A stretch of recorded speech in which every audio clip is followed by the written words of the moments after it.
My name is Tyler. I'm 17, a quiet, introverted senior who mostly keeps to himself. I've always been a good student, dependable, careful, just the kind of son my mom always wanted. Or so I thought. We live in a modest but cozy home in the suburbs. It's just the two of us now. Dad passed away when I was 9, leaving a quiet void behind. Mom took it hard, but she buried her grief in work and an obsession with order. She's a psychologist who specializes in behavioral development, always analyzing, always observing. And lately, always experimenting. It started harmlessly enough. A joke, she called it. Ty, if you ever had to go undercover as a girl, I bet you'd make a convincing one, she said once over dinner, eyeing me with the clinical curiosity she used on her patients. You have delicate features like your grandmother. I laughed it off awkwardly. Who says that to their son? But she didn't drop it. The truth is, I've always felt like I was standing at the edge of something I couldn't name. I didn't think of myself as feminine, but I did enjoy the softness of certain things. The way some girls carried themselves, the elegance in movement, the smoothness in speech, the confidence in wearing something beautiful. I never dared to try anything like that, of course. What boy would? Still, there were moments when I stared a little too long at the lotion aisle, or when I brushed my hair and wondered what it would be like to wear it long. But those thoughts were fleeting, suppressed, until Mom decided to push. It started subtly. She asked if I'd model something for a psychology course she was teaching, just for class demonstration, she insisted. No one will see. Just me. I was hesitant, but Mom could be persuasive. I trusted her. That first day, she pulled out a simple sundress from a bag with a pair of sandals and a bottle of light pink nail polish. My stomach nodded. Mom, are you serious? She smiled that calm, therapist smile. It's an experiment, Ty. Humor me. It wasn't just about the clothes. She guided me on posture, how to walk, how to sit. She adjusted my voice, slightly, just a pitch higher. When I looked in the mirror after she'd applied some basic makeup, I didn't recognize myself. And that terrified me. Not because I looked bad, because I looked right. She called me Talia. I always liked that name, she said softly, like she had planned this moment long before I was even born. I didn't know it then, but this wasn't a one-time thing. Mom had plans. Big ones. And I had no idea how far she was willing to go to make me part of her experiment. Mom was never abusive, not in the physical sense. But she had a way of steering things, emotionally manipulating without making it feel like manipulation. She was the warm type, supportive, understanding, and calm. That's what made it all the more dangerous. She framed everything as choice, but she always knew exactly what to say to make you lean her way. Sometimes it was guilt. I just wanted one family project we could share. Sometimes it was praise. You have no idea how proud I am of you. You're so brave. And I wanted to make her proud. I always wanted to make her proud. That first transformation sparked something in both of us. In her, control. A strange sense of maternal pride mixed with obsession. And in me, confusion, discomfort, but also a strange, quiet thrill I couldn't admit to myself. Mom promised it would only be that one time. But deep down, I think we both knew she never intended to stop. The next time happened just a few days later. Hey, Talia, Mom called out casually from the kitchen one Saturday morning. I froze. She didn't say Tyler. She didn't even hesitate. When I didn't respond, she peeked her head around the corner with a teasing smile. You're not mad, are you? You looked beautiful that day. I thought we could try something new today. Just for fun. I hesitated, but she already had the outfit ready. A soft lilac blouse, a denim skirt, and a pair of strappy sandals. She even bought a wig shoulder length, dark brown with soft curls. I thought you deserved the full look. I didn't know why I let her do it. Maybe part of me wanted to explore that side again. Or maybe I didn't want to disappoint her. And if I'm being completely honest, there was a part of me, hidden deep down, that enjoyed it. That afternoon, we spent hours practicing voice work, gestures, mannerisms. Mom sat there with her notepad like a researcher, smiling and nodding. I sat there feeling like her subject. But I didn't stop. By week 3, I started sneaking into the spare room, the one where Mom now kept Talia's wardrobe. I'd run my fingers across the fabrics, stare at the carefully arranged shoes, the makeup kits, the perfume bottles she labeled just for me. Sometimes, when she was out, I'd try on the clothes myself. It was wrong. I told myself it was just curiosity, but I couldn't deny how right it felt. And how wrong it felt afterward. I'd tear off the wig, wipe off the lipstick, and scrub my face in the mirror, heart pounding. Who was I becoming? I'd hear her car pull into the driveway, and panic would flood my chest. Was she testing me? Watching me? Did she want me to get caught? Then one day, something changed. I came home from school to find everything in my closet gone. Replaced. Button-ups and jeans replaced by soft pastel tops, skirts, and leggings. Even my underwear drawer was filled with lace and satin. I confronted her. Where are my clothes? Mom didn't flinch. She was calm, collected as always. I donated them, she said plainly.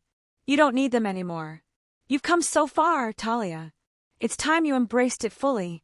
My mouth went dry. I never agreed to this. She stepped closer, placing a gentle hand on my cheek. But you never disagreed either. And she was right, sort of. I hadn't pushed back. I'd let it happen. But this wasn't an experiment anymore. It was a transformation, and I was losing control. Soon, I wasn't just dressing at home. She enrolled me in a summer, finishing, program in etiquette and poise class filled with girls my age. She even got them to use my new name Talia, claiming I was her niece staying for the season. My days were filled with walking lessons, tea parties, and voice coaching. They taught me how to sit, how to smile properly, how to maintain posture, how to cross my legs the right way. The worst part, I didn't hate it. Every compliment from the girls, every admiring glance, every giggle shared during nail sessions, it pulled me deeper in. But each night, when I stared at myself in the mirror, I barely recognized the person staring back. Who was I anymore? Everything was fine until I saw my best friend, Jacob, walking down the sidewalk just as we left the etiquette class. I ducked behind Mom's car in a panic, heart racing. He didn't see me. But what if he had? What would he think? Would he recognize me? Would he laugh? Would he hate me? The fear gripped me like ice. For the first time, I realized the stakes weren't just emotional, they were social. My whole life could fall apart if this secret got out. And yet, when I got back inside and looked at myself again, hair curled, cheeks flushed, lips glossed, I didn't want to take it off. That's when I knew. It was already too late. Mom stopped asking for permission. She started giving instructions. This dress would look wonderful on you today. Talia, fix your posture. Don't forget to shave before class tomorrow. And I followed them. Every time. She stopped being my mother and started becoming something else, my guide, my sculptor, my puppeteer. Every now and then, she'd ask questions like, how does it feel to be admired as a girl? Do you like the attention? Have you thought about what your future could be as her? I'd say no, but the truth was, I had. One night, I came home to find a letter on my pillow. It was an acceptance letter from a private all-girls school. Talia has been accepted, it read. Not Tyler. Talia! I stormed into the kitchen. What is this? Mom didn't even blink. It's the next step. I was trembling. You can't just erase me. Her voice was calm. I didn't erase you, Talia. I just revealed who you've been all along. The letter to the all-girls school sat on my desk like a ticking bomb. I hadn't said yes, but I hadn't said no fast enough either. The next morning, my alarm went off at 6:30 a.m. sharp. Mom walked in with a pink robe and laid out my uniform. A plaid skirt, white blouse, knee-high socks. She even had my hairbrush in hand. I told them you'd be ready, she said. I stood frozen in the middle of the room. I'm not going, I whispered. But she tilted her head, expression soft, almost disappointed. You've come too far to stop now, sweetheart. My heart was pounding. I should have screamed. I should have run. But I sat down and let her brush my hair. The first day at St. Margot's was surreal. Everyone called me Talia. The girls complimented my outfit. One even asked if I wanted to join their lunch group. I smiled, nodded, even laughed a little. No one suspected a thing. And that scared me more than anything. Because I wasn't pretending anymore. Not completely. That night, I stared at my reflection in the mirror, brushing my hair just like Mom had shown me. I looked comfortable. Like this was real. Was it? Was Tyler even real anymore? It happened during one of the after-school charm classes. We were learning how to model heels for posture training. I slipped on a pair of nude pumps, stood in front of the full-length mirror, and something in me shifted. The way my hips moved, the way the other girls looked at me like I belonged. It hit me like a wave. This was no longer an act. I wasn't playing a role. I was becoming her. I ran out of the room and hid in the bathroom, heart hammering. I stared at myself in the stall mirror. Talia! I whispered. The name didn't feel strange anymore. It felt inevitable.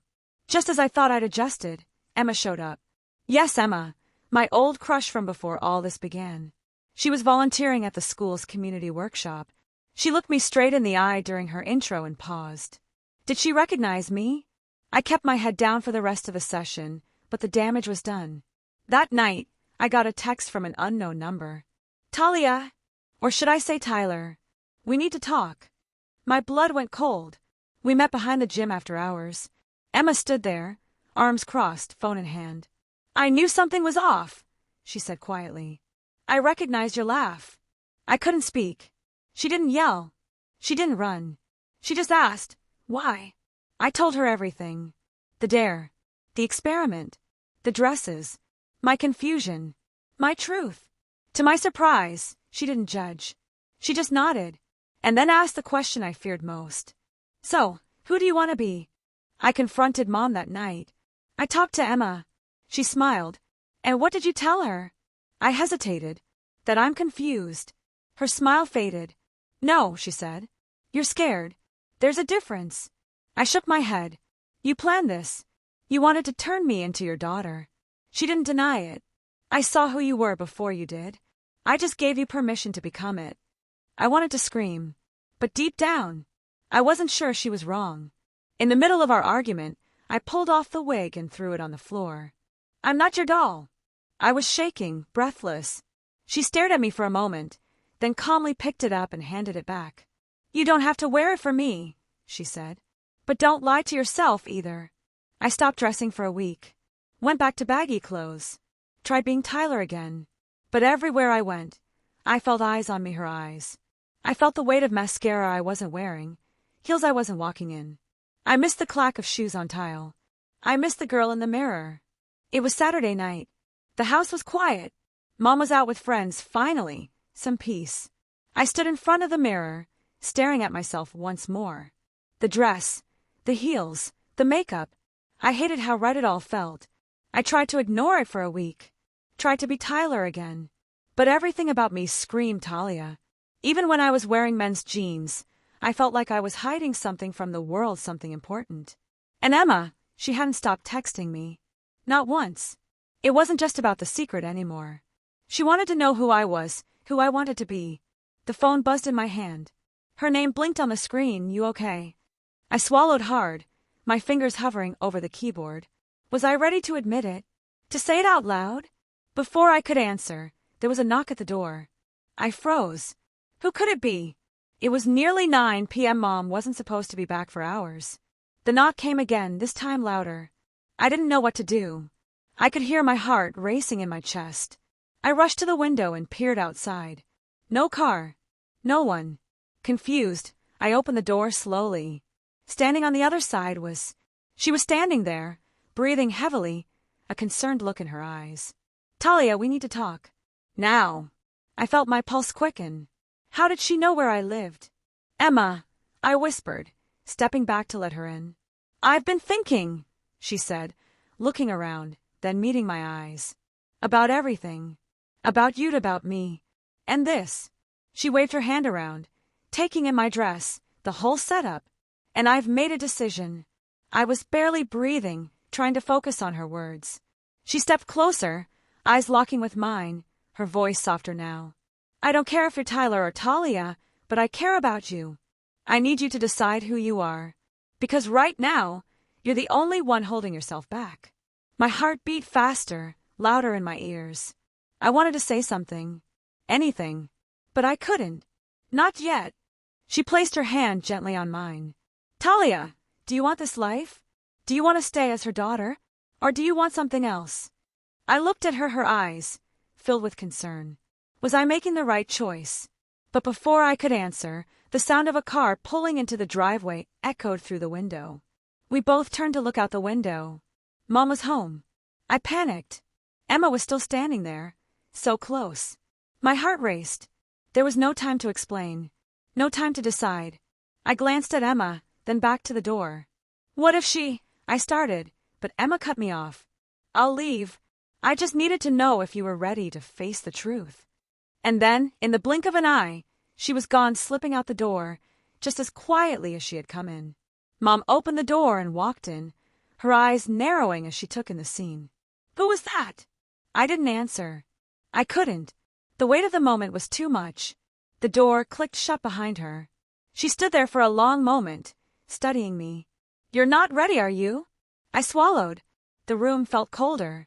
Everything about me, everything I thought I knew about myself, was unraveling. I don't know anymore, Mom, I whispered. She stepped forward, her gaze softening, but there was a new resolve in her eyes. You'll figure it out, she said gently.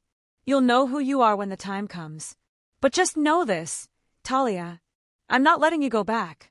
I stood frozen, my mind a whirlwind of thoughts. Did I have any say in this? Was I ready to stop being Tyler? Mom's words hung in the air, thick with promise and pressure. I wanted to run, but the truth was, I didn't know where to run to. I looked in the mirror one last time, and in that reflection, something shifted. I wasn't just Talia anymore. I was someone on the edge of making the most important decision of my life. The decision that would define who I was forever. To be continued,